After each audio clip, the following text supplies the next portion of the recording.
इस बार का जो बजट है वो गत वर्षों के हिसाब से, गत वर्षों को देखते हुए इस बार भी ये बजट देश का बजट है, जिसमें हर वर्ग के लिए उन्होंने कुछ ना कुछ किया है। विशेष तौर पर महिलाओं के लिए, व्यापारियों के लिए, किसान के लिए, रक्षा के लिए, हर चीज़ में इन्होंने किया। लेकिन मेरा अपना मानना ये है कि ये जो बजट है ये तो अंतरिम बजट है। मुख्य रूप से बजट, ये रूपरेखा है बजट की। बजट तो जब नई सरकार का गठन होगा उसके बाद उसका इम्प्लीमेंटेशन होगा।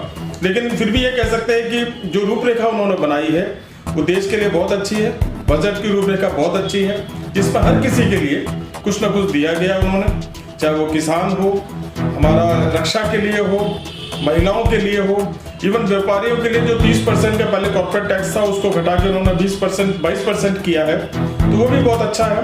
तो जैसा मैंने पहले भी कहा कि ये देश का बजट है और इससे सभी लोग में बड़ा उत्साह है, सभी लोग बहुत खुश हैं और मुझे लगता है कि इस बजट के बेस पर, इस बजट के आधार पर देश और तरक्की करेगा और हमारी जो गति है, विकास की गति और बढ़ेगी। बहुत बहुत धन्यवाद। बजट पर मेरे अपने विचार ये हैं कि वैसे तो बजट भारत के विकास के लिए बहुत ही बढ़िया है।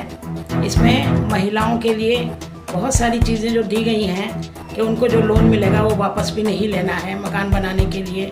रक्षा बजट में उन्होंने 8% की बढ़ोतरी की है। गांव में करोड़ों मकान अभी बनने हैं जो कि फ्री मिलेंगे लोगों को। तो इस हिसाब से तो बजट बहुत ही अच्छा है। लेकिन अगर मध्यम वर्ग के लिए बजट में थोड़ा सा इनकम टैक्स में अगर और रिबेट बढ़ा देते तो मेरे हिसाब से बजट बहुत अच्छा हो जाता। वैसे भारत के विकास के लिए बजट बहुत अच्छा है। Advocate Daljit Singh Kochar, legal adviser, chemist and druggist association, Saharanpur. Budget अभी आया है, इससे आम जनता की क्या उम्मीदें हैं और कहाँ तक आप इसे देख रहे हैं, इस पर आपकी क्या राय है? एक्चुअली जो बजट कल आया है उसमें कुछ ऐसा नहीं कि लोगों में बहुत उत्साह हुआ हो। जैसे बजट की हम अपना पहले कभी वेट करा करते थे कि बजट आएगा, कुछ हमारे लिए एग्जम्पशंस मिलेंगी, कुछ हमारे लिए कोई नई स्कीम्स आएंगी, कुछ सीनियर सिटीजन्स के लिए कुछ आएगा। ऐसा इस बजट में कुछ नहीं आया। हाँ, ये कह सकते हो कि एक रूटीन बजट है। इसके अंदर कुछ भी ऐसा नहीं है कि जिससे लोगों में एक उत्साह, एक एनर्जी आए। स्टार्टर्स के लिए जो थोड़ा सा इन्होंने रिबेट की वो करा है वो एक हल्का सा वो है। अदरवाइज़ ये एक रूटीन बजट है, जो एक कंटिन्यूटी वाला बजट जिसे कह सकते हैं। जैसा पिछले साल था इस बार भी वैसा ही बजट है ये। इसमें कुछ भी ऐसा नहीं है कि जिससे हम ये कहें कि इस पर्टिकुलर इन लोगों के लिए कुछ, किसी लोगों के लिए या आम लोगों के लिए कुछ रिलीफ मिला है। रिलीफ कहीं नहीं मिला।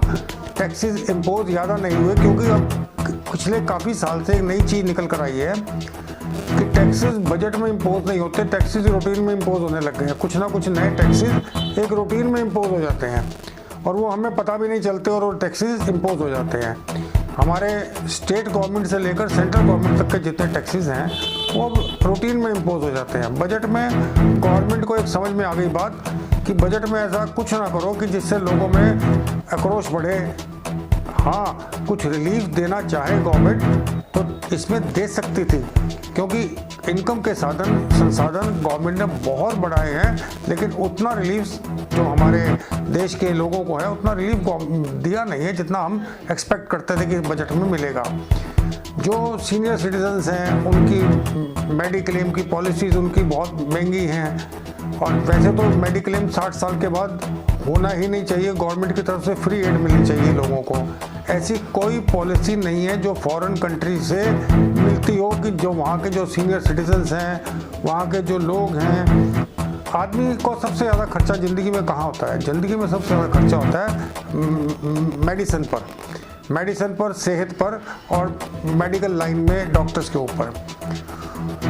उसके ऊपर कोई गारंटी नहीं गवर्नमेंट ने दी अभी तक कि आप सेफ हैं हमारे पास। बिल्कुल प्राइवेट हॉस्पिटल्स की बाढ़ आ गई है और उस बाढ़ में आयुष्मान कार्ड वाले तो चलो एक बार को झेल भी लेते हैं, मिडिल क्लास नहीं झेल पाता जिनके पास आयुष्मान कार्ड नहीं है। तो हम ये एक्सपेक्ट करते थे कि ये गवर्नमेंट सीनियर सिटीजन्स के लिए और उन लोगों के लिए जिनकी सेहत के साथ कोई प्रॉब्लम है उनके लिए कोई रिलीफ देगी। ऐसा कुछ भी गवर्नमेंट ने नहीं दिया और ये हमारी उम्मीदों पर पानी फिर गया। जो हम लोग चाहते थे, जो सीनियर सिटीजन चाहते थे, ये मेरा अपना वर्जन है। नमस्कार, मैं संदीप शर्मा, वरिष्ठ कर्मी सहारनपुर। जो वर्ष 2023-24 में जो बजट आया है ये बजट विकासोन्मुख बजट है। वैसे तो वास्तविक रूप में ये अंतरिम बजट है, ना कि पूर्ण बजट, क्योंकि चुनावी वर्ष है और चुनावी वर्ष में जो बजट प्रस्तुत किया जाता है चुनाव से पहले, वो अंतरिम बजट ही होता है। और अधिकतर इस बजट में लोक लुभावन फैसले जनता को दिए जाते हैं। पूर्व में चाहे वो 2009 के बजट रहा हो, 2014 का बजट रहा हो, यहाँ तक कि 2019 का बजट रहा हो, सब में बहुत लोक लुभावन बजट प्रस्तुत किया गया। लेकिन ये बजट उन बजट से बिल्कुल अलग है। इसमें लोक लुभावन कुछ भी नहीं था, बल्कि ये जो तीसरी सबसे बड़ी अर्थव्यवस्था बनाने वाली जो राह है, उस पर चलाने वाला ये बजट रहा है। सरकार शायद इस बार बहुत कॉन्फिडेंट है कि आगे आने वाले सालों में भी वो सरकार में वापस आने वाली है, इसलिए इन्होंने ऐसी कोई भी घोषणा इस बजट में नहीं करी है जिससे कि डायरेक्ट किसी को फायदा होता हो।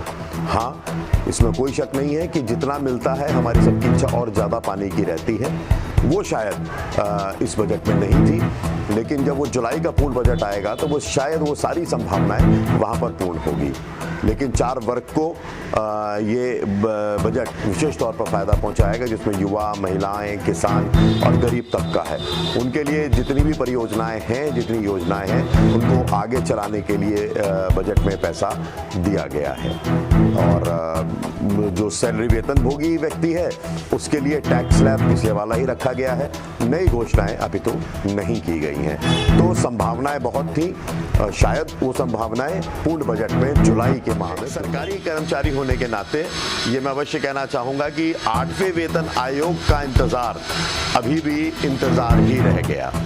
धन्यवाद।